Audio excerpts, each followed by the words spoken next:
Hi, Logan. How are you? I am doing well. Doing well. Excited to be here. Thank you. Thank you so much for saying yes to be interviewed. My name is Nicolette. I am the creator for the podcast titled You're Worthless. Read that again. The juxtaposition of your very soul. Thank you for sparing um, an hour of your time today with me and to talk about your life story. So, my podcast talks a lot about self worthiness. And when I read your profile, I think, yes, I have to get you on the show. So, if you allow me, I'd like to read a bit of introduction for our Sure. listeners, and then we can get right into our conversation. So, hello everyone. We have Logan Hufford here with us. Logan is a born and raised Alaskan, married to his gorgeous bride Carrie, who herself is a fourth generation Alaskan, and together they're raising four amazing but crazy little monkeys. Their life is a simple one. They love their family time, their dogs, and exploring the beautiful Alaskan wilderness. And yet, absolutely none of this should be possible today. For years, Logan did just about everything in his power to destroy his marriage and his life. Logan was a raging sex addict. Porn, affairs, hiring prostitutes, and more had simply become a way of life for Logan. He thought he had no hope. In 2016, God began to change all that. Through recovery, God transformed Logan's life and his marriage. Logan and his wife Carrie each now lead recovery groups, doing what they can to give back by sharing the gifts that God has given them. Since January of 2021, Logan has been blessed to be able to use many of the tools he has learned in addiction recovery as a Dave Ramsey endorsed personal finance coach. He's honored to help folks find freedom and healthy living in a different venue than just specifically recovery. Wow, welcome, Logan. There's a lot to unpack. Yeah. Just thank you for being willing to dive in. Thank you. So before we get into the details, so can you share with us what was it like growing up as Logan Huffer? Growing up as Logan Hufford, that's a little different spin on it. Okay. Baby of five. So I've got two older brothers, two older sisters. Mm-hmm. Um, Close with all my siblings to this day. Had a really, really blessed childhood, a very safe childhood. I always felt loved. I always felt safe. Those are really powerful statements, and yet I totally took them for granted as a kid. But looking back on it, those are accurate statements. I didn't have a perfect upbringing, but I had an incredible infrastructure. Grew up in Alaska, born and raised, living on a mountain. So I mean, like we were a few minutes outside of Anchorage, so we were a few minutes outside of a normal city with a few 100,000 people. But growing up, I mean, we would have moose come in our yard all the time, which, I mean, you and I are like almost as far apart as we can get on the globe. So if any of your Yes. listeners are not familiar with like how big a moose is, it is not like a white-tailed deer. This is like moose are gigantic creatures. But they would just like walk by our window. Occasionally we'd see black bear, I'd see lynx. Ling. So yeah, growing up in this incredible infrastructure of a family, incredible wilderness, even though again, like we were 10 minutes away from a gas station, but still like we were surrounded by 10 minutes of forest. It was a really good upbringing, even though, yeah, I took it all for granted as a kid. It was like, couldn't wait to get out of Alaska, go explore, go find another city, go find my own life. I Mm-hmm. want to go do me. Yeah. Well, okay. Just quickly now, this is my question. So is Yeah. Alaska always snowing all year round? Because that's how they portray it Right, in right. the TV. No, I mean not in Anchorage, not where I was gonna say anybody, not where almost anyone lives. I mean, if you go to the very top of Alaska, like on a map, I mean, like Right. the North Pole is not like the South Pole, right? There's no continent that is the North Pole, but Right. the northern tip of Alaska is that part of the North Pole, right? Like that is part of the top of the world. Yeah. So there are areas there where, yeah, there's always going to be snow. Uh-huh. But where 99.9% of Alaskans live, which is most of that, like probably 95% of Alaskans live in South Central, Right. Anchorage and surrounding towns and stuff like that. And so, we have normal seasons. Like right now, it's 75 degrees outside. It's What's sunny. that in Celsius? It's Fahrenheit, Oh right? my gosh, I need to learn this because I was Yeah, on because I was on the I'm in call with somebody from Malaysia, the so UK, and she was like yes, Celsius, and I'm like, oh yeah, shoot, I don't exactly. know. Because I look it 75 up. Fahrenheit. So because right now I'm in Malaysia and it's Right, tropical all year round. Like right now right. you can see the sun like Well, so I'll put it this way. You go to Hawaii. I mean, like, uh-huh. if we can just kind of picture Hawaii as, we can all probably imagine that, right? So Right. Hawaii on a, not a hot day, but on a cool but like still nice sunny day, Mm-hmm. Mm-hmm. that's our summer. That's your So it's, summer. yeah. Wow. Okay. So Okay. it's never going to be like unbearably hot. Well, Uh-huh. except it is to Alaskans because we're not used to it. Yeah, exactly. Like no homes have air conditioning here. A lot of No, cars don't zero. have air conditioning here.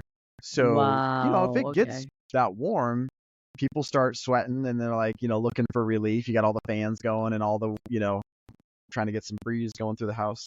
Right. But I mean, it's on one hand, like, yeah, there's just like any area, there's like, I'm sure, I think of Australia and I just imagine that there's going to be crocodiles walking down the street. I picture Africa and there's lions, and I picture, all these different places. And yet at the same time, like, there's truth to those things, right? Like, because you could, you could go to the grocery store and you can't get out of your car yet because there's a bear next to you. Like that does happen. That's a normal day It's for not you? like that would not be normal, but that absolutely happens to people Happens. sometimes. Okay, wait, Um, I have to wait in the car because there's a bear right outside of my right. yeah. Okay. Like, again, Oh, that's so funny. that has never happened to me. That has happened to people I know. I Okay. had a friend growing up. A bear climbed through their kitchen window and stole food out of their pantry. A bear. Oh gosh. Yeah. The white one? No, so polar The bears don't live brown one? down here, but they do live in Oh Alaska. my god. Polar bears Okay. do live in the if you sliced Alaska in half, they live in the top half. Right. No, this was a black bear. So these were the smaller bears, but I mean, these are still there's still, a few hundred pounds of predator. Okay. It can Yeah. kill, right? It can kill a Yeah. human. Oh Okay. yeah, No, absolutely. we do not want that. All right. Yeah. So, well, thank you for sharing your background, Logan. That's me being the little kid that I am. I've never been Yeah, to Alaska. So, yeah, it's thank you to technology. This is possible right now. absolutely. So, Logan, now let's get into the conversation. Now, can an addict really change? Yes. How so? Uh I'll be honest, like, I wasn't expecting that as the leading question. Like, dang, you're just diving right in. Oh Mm, yeah, my No, I'm not mad at it. yeah, I We're like going to from bring it bears in Alaska to can an yeah, addict change? and then suddenly addiction. Yeah. Yeah, I get that a lot. Like people like you, Nicolette. What your podcast name itself is so intriguing, and then you That was don't the give first a thing heck. that was the first thing I noticed. Like, that's a heck of a title. I like it. I want to know more about it. Thank you. But yeah, I mean, so the short answer is yes, absolutely. I mean, we could spend an hour plus just on the verbiage of, like, the labeling of an addict. Hmm. What it means to say I am an addict. What it means to say I'm in recovery. What it means to say I am a recovered person, or I've been healed. Like, all these different words, because on one hand, words matter very much. What I Yeah. tell myself matters a lot. What I tell other people about myself matters a lot. What I say in my head matters a lot. So words and labels are very important. But at the same time, there are times where I can, just like anything, where I can make too much out of a label. Like, that's why, my handle on Instagram, at no longer in bondage. My Mm-hmm. tagline when I go on podcasts is Logan Hufford, no longer in bondage. That's not like Mm-hmm. a cute little thing that I thought sounded cool. Like, literally, for 7.5 years, I would say I'm Logan, I'm a recovering sex addict. And I don't think there's anything wrong with that label. But I started feeling this, like, strong conviction, like, let's look at that a little bit. Not that I'm not, I mean, I'm always going to be in recovery in the sense that, like, I'm always going to be working on continual healing, continual getting healthier. Mm-hmm. But a more accurate, in my opinion, or at least in my experience, a more accurate label was to say, I'm Logan Hufford and I'm no longer in bondage, because it completely identifies what the addiction was, what the monster was, sexual addiction. Mm-hmm. So ownership over my addiction, check. Ownership over my choices, check. it also clearly identifies that there's a past tense there. Yeah. That I was in bondage. I was in chains. I was trapped. I was trapped by my own choices. I don't hide from that. My addiction didn't put me in a cave. I put myself in a cave. But it's like, so it identifies what the monster is. It identifies the fact that I'm no longer in bondage to that monster. And then maybe it's not, this is a little bit more implied. It's not stated necessarily, but in that phrase, it also, it in my opinion, it also shows that, yeah, I guess I said a lot of ums and That's okay. Well, so I'll edit it out. It's the other thing that is part of that phrase, and this is why I push back on terms like healed, recovered. I definitely don't ever say fixed or things like that, because I absolutely could go back to my addiction if I chose to. Yeah. I think about it like it's this monster that, I created and I fed and I encouraged and all these different things. And that monster, over the last 8+ years, I've been starving it. I've locked it away. I don't feed it. I don't look at it. I don't, I do whatever as much as I can. I don't think about it. Like, it's just, that thing is gone. It's not part of my life. But if I were to go feed it, if I were to go let it out of the cage, if I were to go, have activity with it again, like, yeah, of course I could go back to it. But the difference is now I'm in full cognitive control of my choices. Whereas for some years, even though I was responsible for my choices, and I always emphasize that, there's some measure of cognitive control that is given over when somebody is living in an addiction. And it's a really tricky balance. It is my fault that I made my choices. At the same time, there's not just an off button I can push. You didn't ask for all that, and I'm sorry for rambling. No, it's okay. Can an addict really change? Short answer is yes, and I just try to do my best to kind of unpack how. Podcast is I tend to go very deep on some of the questions. So yeah, thank you. And I want to circle back on the fact that you said the word, the verbiage, right? Like you said you were a recovering addict, and then that's the same thing when I name my podcast. Because I used to tell myself you're worthless until I looked at it again, read it again. That's exactly the opposite of your soul. You are not worthless. And I mean, why are you here? Right? So I appreciate you going to that extent and explaining that. Okay.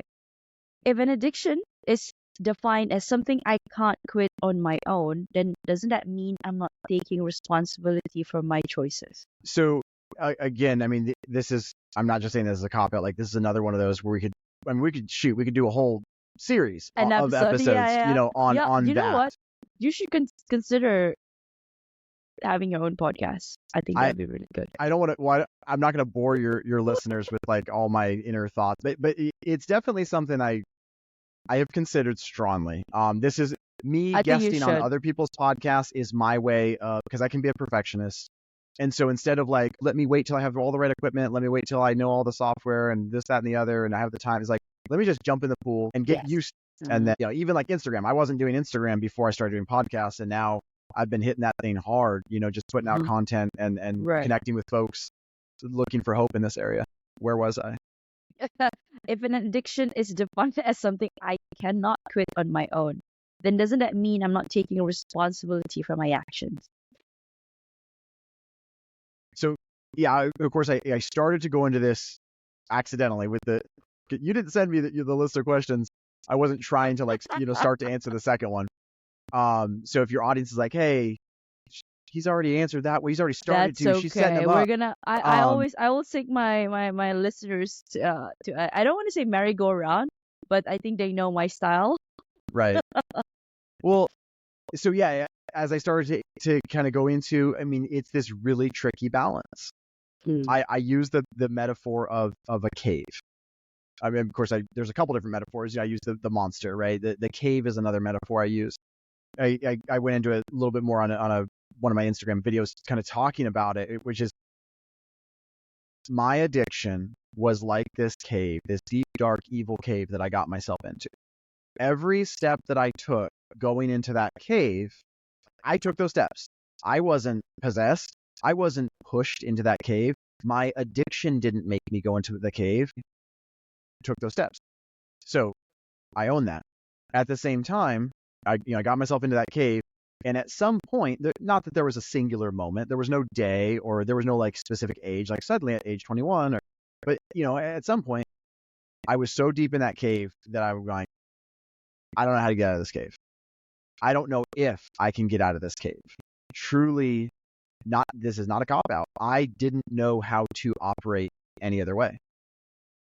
Porn was like a maintenance drug for me. It was never the thing that I was like chasing after. It was just, what I would do to get by. Flirting with every woman that was in my path. That was just how I operated.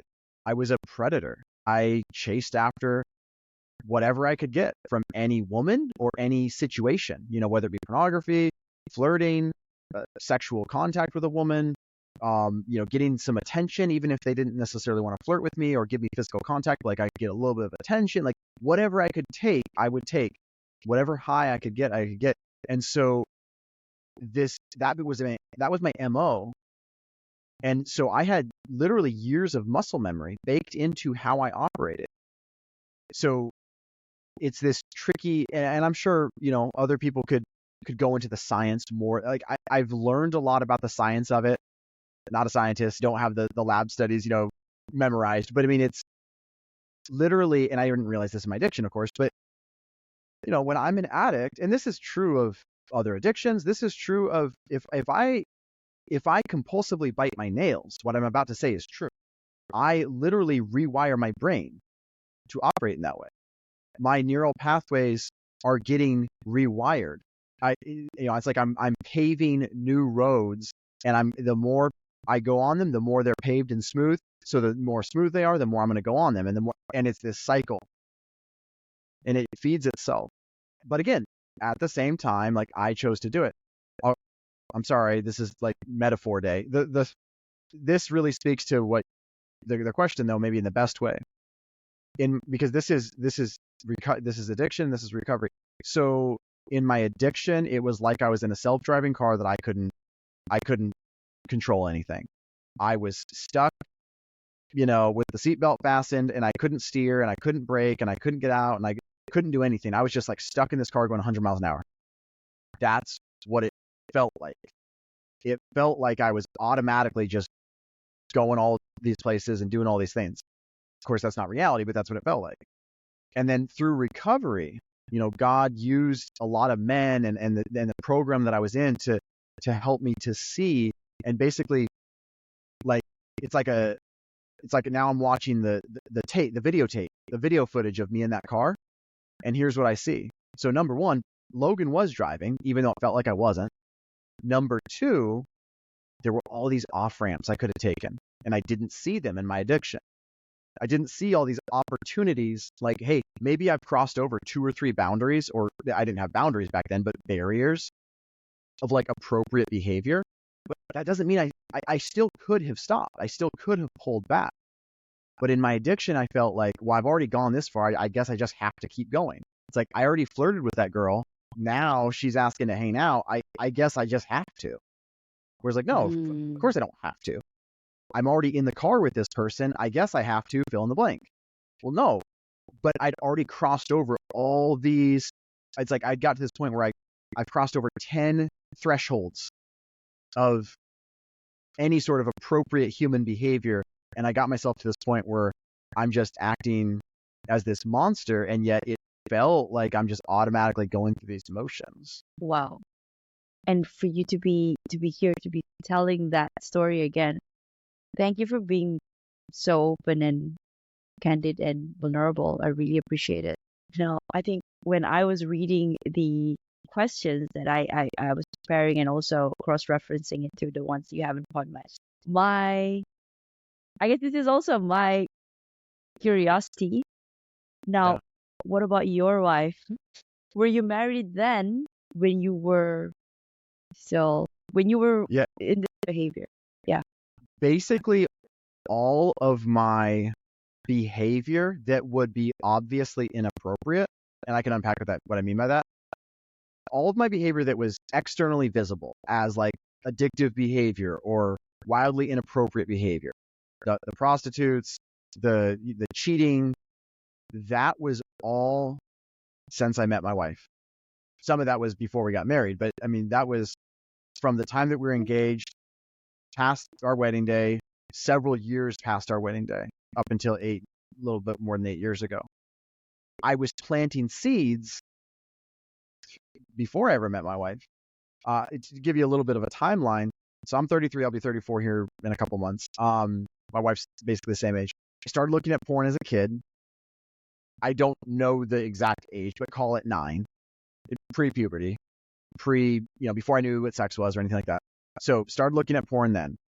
That basically was like this kind of slow ascent into like finding more porn and looking for more porn. But I was really sheltered upbringing, late 90s, no smartphones, right? And we weren't going to have like Playboys and stuff in the house. So I didn't have access to a lot, but when I could, I would find stuff.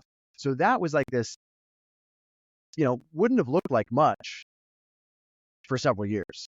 And I was always very shy around girls my age. I always felt like I was ugly. I always felt like girls wouldn't like me. And so I was not a shy person, but I was shy around girls my age.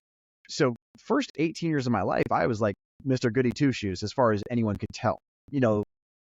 Starting to objectify in my brain for sure.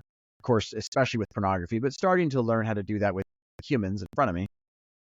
And then what really, really set it off, again, not blaming my circumstances, but shortly after I met my wife, I started working at a car dealership. I was selling cars. I sold cars for 6 years at the same dealership, and I was really good at my job. This was age 20. Yeah, I started just a few days after my birthday. So from age 20 for the next 6 years, I was good at my job, and it wasn't because I knew all the stuff about cars. It wasn't because I was the slickest salesman. It was because I was really good at getting people to trust me. It was because I was good at building rapport.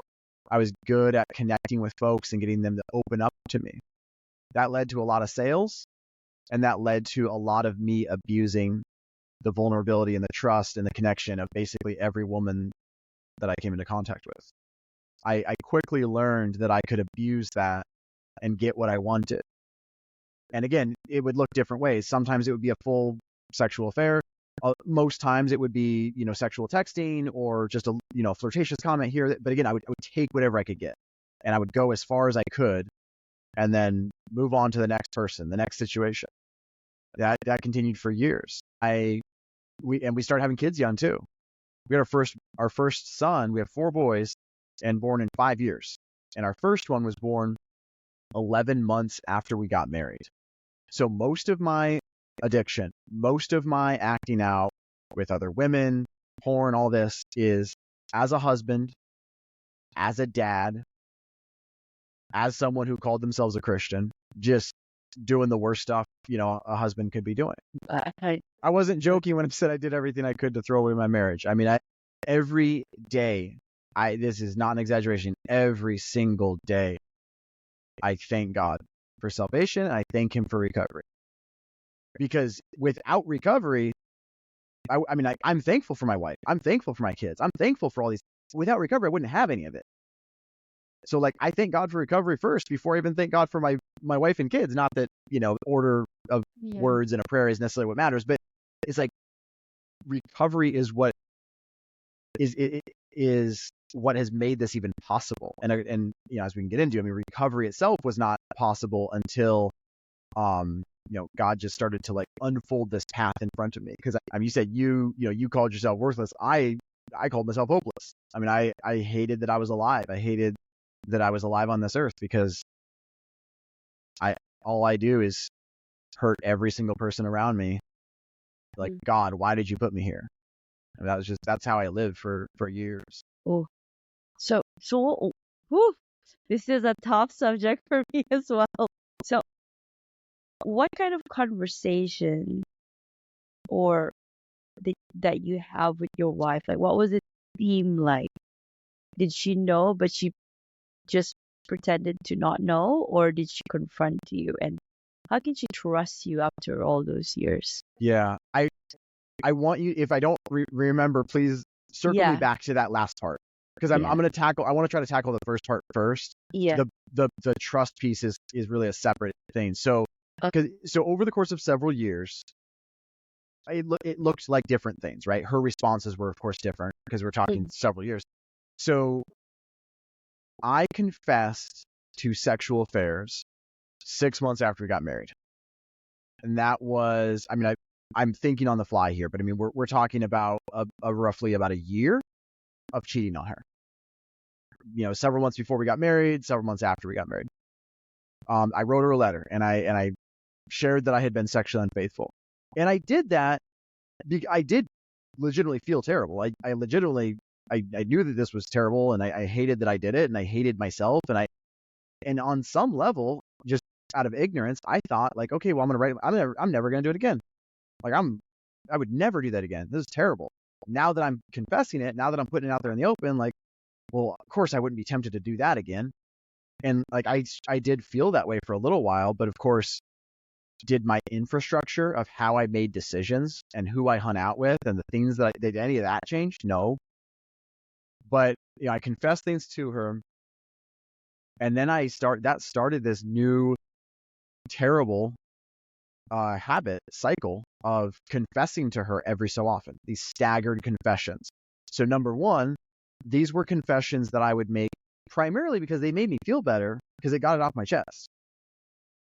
I got all this crap out of my soul, shared it with her, and now I feel a little bit better. She's meanwhile getting hit with the worst things a husband can tell his wife, right? And she doesn't know how to respond. And again, we've got little kids, right? She's changing diapers. She's, cooking dinner. And she's got her husband coming home every so often telling her about, I'm so sorry I had an affair. I'm so sorry I did it again. So I don't remember like how many it took or how many years it was. But at some point, I just remember going like, because at first when I would confess, I would feel like, okay, I know I said it before, but I'm really never going to do it again. Well, at some point that changed. At some point, I was like, yeah, I'm not ever going to be able to stop. I'm always going to be doing this. I remember literally having the thought, like, I wonder how many more years I'll get to live with my kids. I wonder how many more years I'll get to live with Carrie, my wife. And it was like there was no feeling of control in it. That's not an excuse, but that's where my mind was at. I felt like I was in that self-driving car and crap, I just can't stop doing this. The hopelessness and despair and self-hatred just, filled me up. 2015, the summer of 2015, I had another affair, and that was when Carrie did something she'd never done before. She had always, she's always been an incredible wife. She's always been my best friend.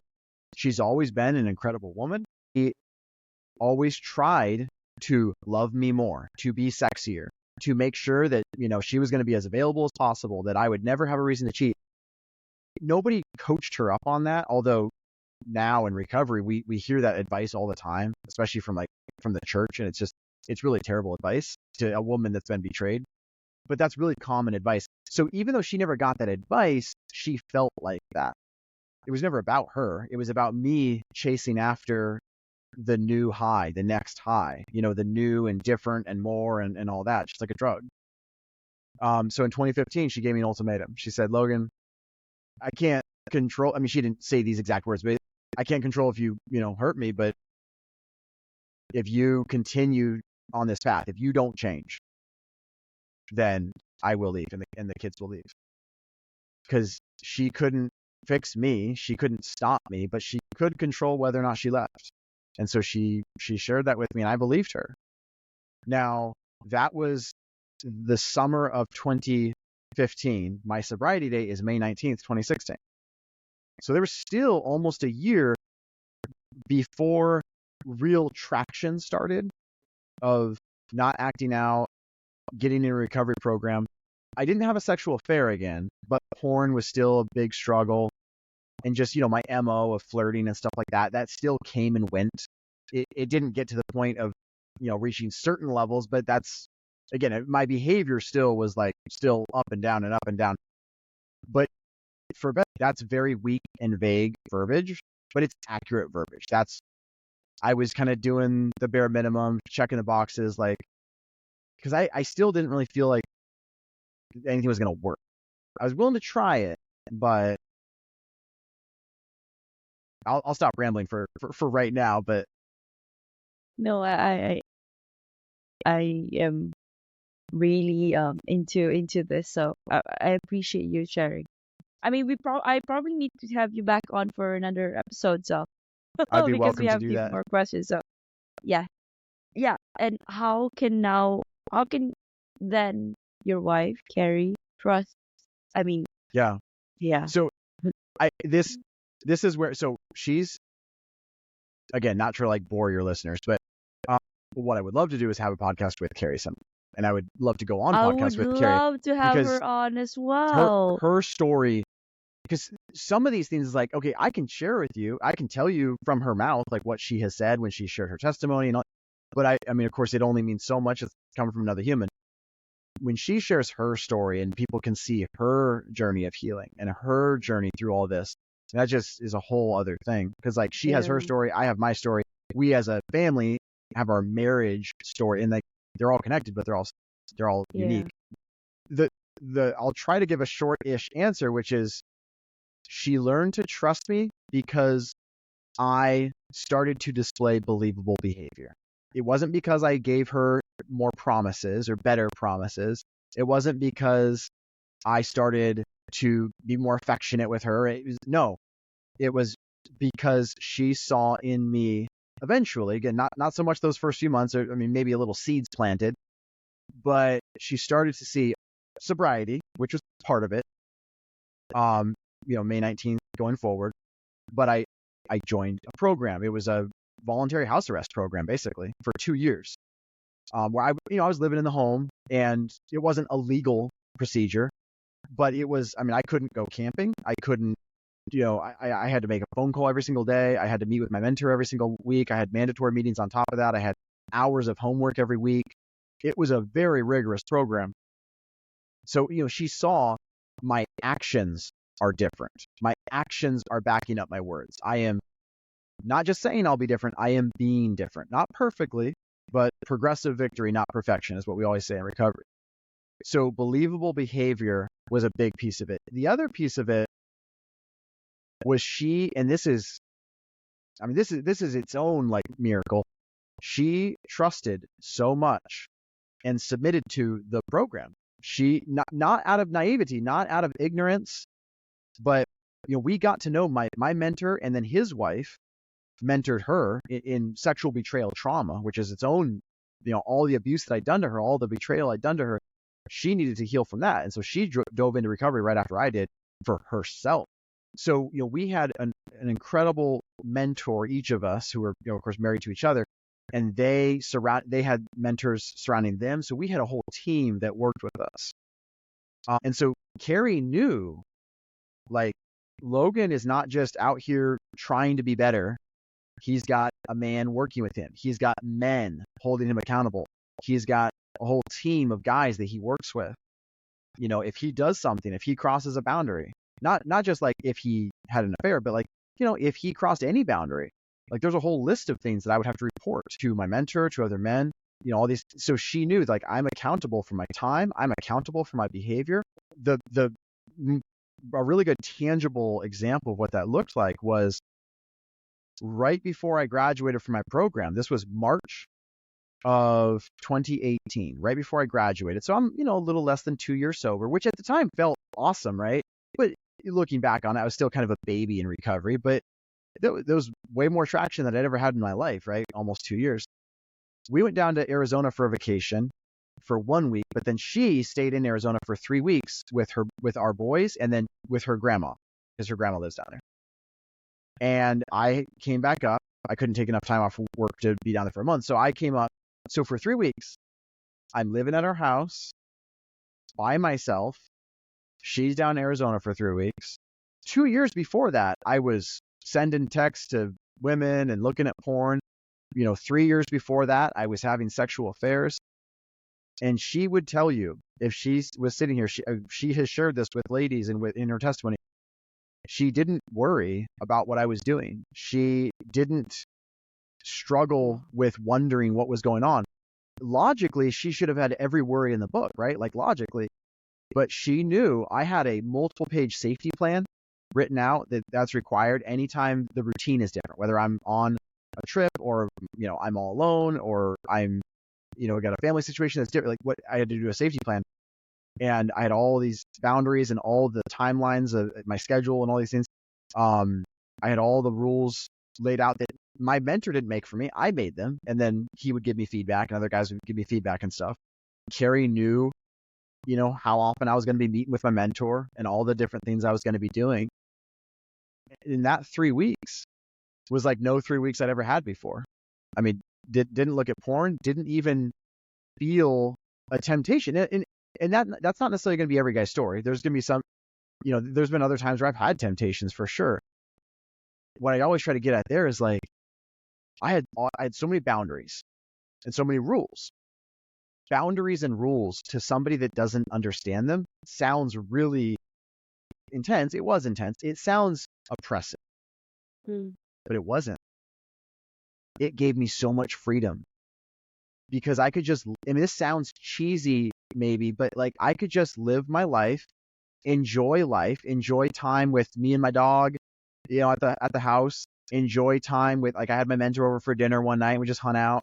Had a buddy over for dinner one night, just, cooked him breakfast for dinner and we just hung out and just enjoyed life in a wholesome way, without porn, without, objectifying women, without preying on, without alcohol, with just all these different.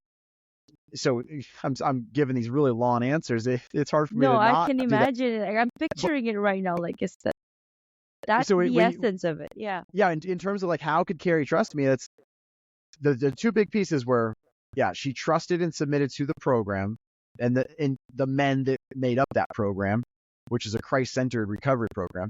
But then also, she saw believable behavior in me. Not that I was perfect, but I was progressively getting healthier. Wow, I need to get you on for another episode, and I need to get your wife on separately. Is that all right? So I tell her every so often, I'm like, there's a growing list of people that would love to have you on. Yeah. So I will make sure that you're on that list. She, at this time, she's like, I don't want to do podcasts. And she's, Okay. just that, but I, for lots of reasons, it would be incredible for her to be able to share, because there's a lot of women that would benefit hugely, and just people in general. And it's an incredible story. Yeah, well, do let her know. Yeah. Maybe have her on Podmatch as well, and then, or not even. Yeah, it doesn't really matter. It doesn't have to be Podmatch since we're connected already. So Right. I would love to have her on, and then I would want to have you on for the part where you're now doing personal finance coaching, right? And the recovery part of it, like, Yeah. because okay. Well, so I tell people with that is like, finances are not my passion. Okay. They're truly not, which might sound crazy coming from a person that works in the financial industry, but it's like I want to help people. I want to help people get healthier, and I work as a coach, personal finance coach, but I make it very clear to every person that meets with me, like, you might not want me as your coach because, number one, I don't have a bunch of fancy letters after my name. I don't have diplomas on my wall that are going to impress you. My experience in working with folks, helping them, is in recovery. I don't go into all the nitty gritties of it, but it's addiction recovery, and it's working through human behavior. Because at the end of the day, whether it's, spending money impulsively on my credit card, struggling with anger, drinking too much, sexual addiction, whatever. They manifest differently, right? These different destructive habits and tendencies. But the majority of the DNA of what makes that person chase after that thing, in general, the majority of that DNA is the same. In like going into recovery, I would love to come on and go deep on like what recovery looks like, the tools and the structure. I'd like that. Because I don't ever want it to come off like, there was no magic wand. Like, I met this guy and then, suddenly And it was I'd like to know your safety plans that you had just now. Like, yeah, that's a proper steps on how you. I just want to go deep on that. Maybe just one episode, just on recovery itself. Like Yeah, right that would now, be we're wonderful. touching. Yeah, we're touching on the before and then the after, the recovery part of it. So Yeah. okay, so I'm gonna yeah, I think we'll take it offline. We'll schedule for another episode, Yeah. but I'm gonna pivot this to a self-worth question before I end the interview because my podcast talks about self-worth.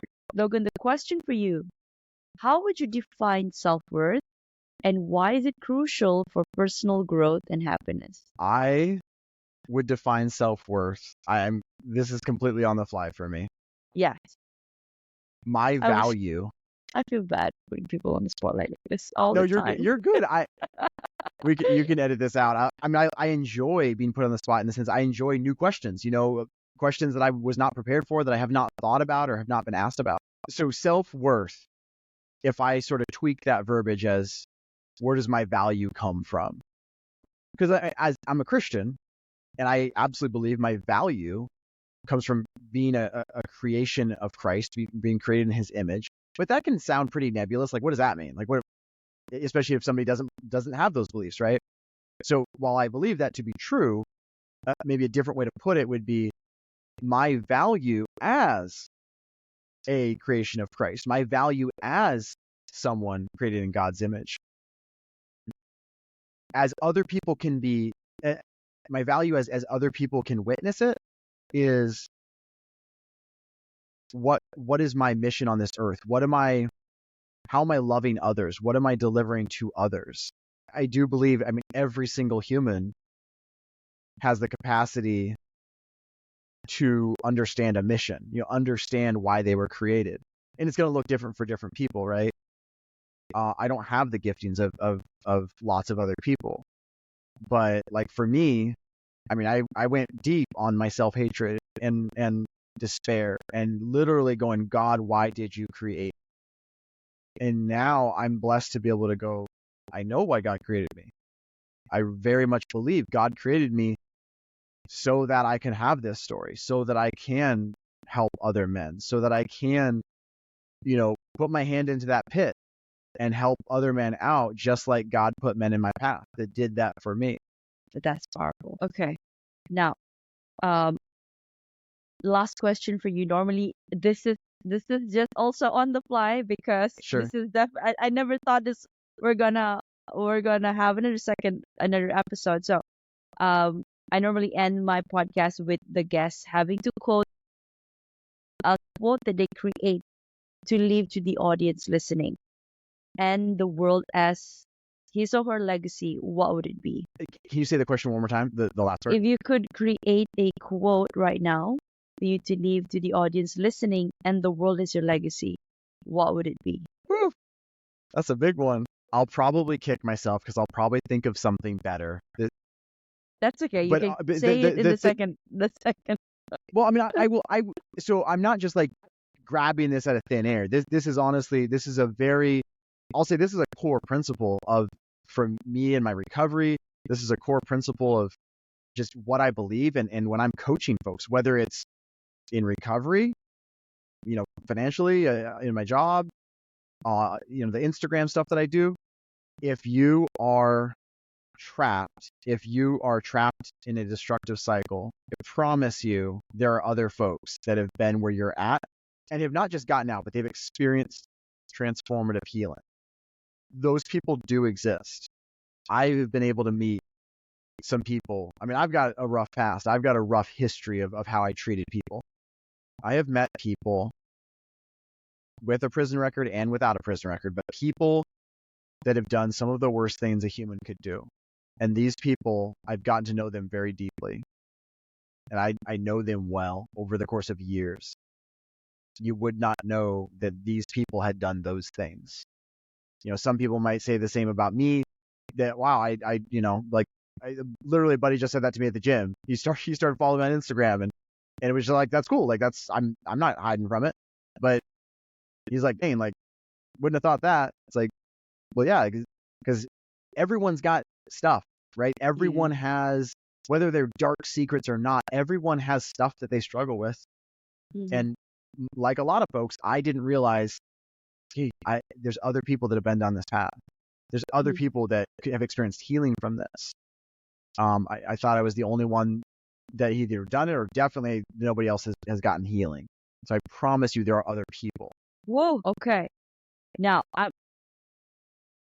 yes, we're gonna have this one. I think probably sometime next week or next month, depending on your time. Another Sure. episode. We cannot. I need to keep the momentum going because I think we're leaving our listeners hanging here. But I've never done this, but this is done. There's always first for everything. So I'm gonna close it here for our listeners. And for those that are listening, you have it, guys. There you have it. You heard it from Logan Hufford, person himself. Before we close off, Logan, I'd like to thank you personally for the work that you're doing for the world and for advancing every step of the way, despite the challenges, creating trails for those that will come after you. For our listeners, this has been that one podcast with that controversial name, You're Worthless. Read that again, the juxtaposition of your very soul. If you find yourself thinking that you're worthless, you're probably not alone. But more importantly, ask yourself a level deeper, if I'm worthless, then why the heck am I here? It is because your soul have chosen to be here energetically, all the way from the ethers, and for that reason itself, you are worthy and you are enough. This has been Logan Hufford, your guest of the day, and Nick Niaras, your host, signing off. Thank you so much, Logan, and I see you for our next episode. Absolutely.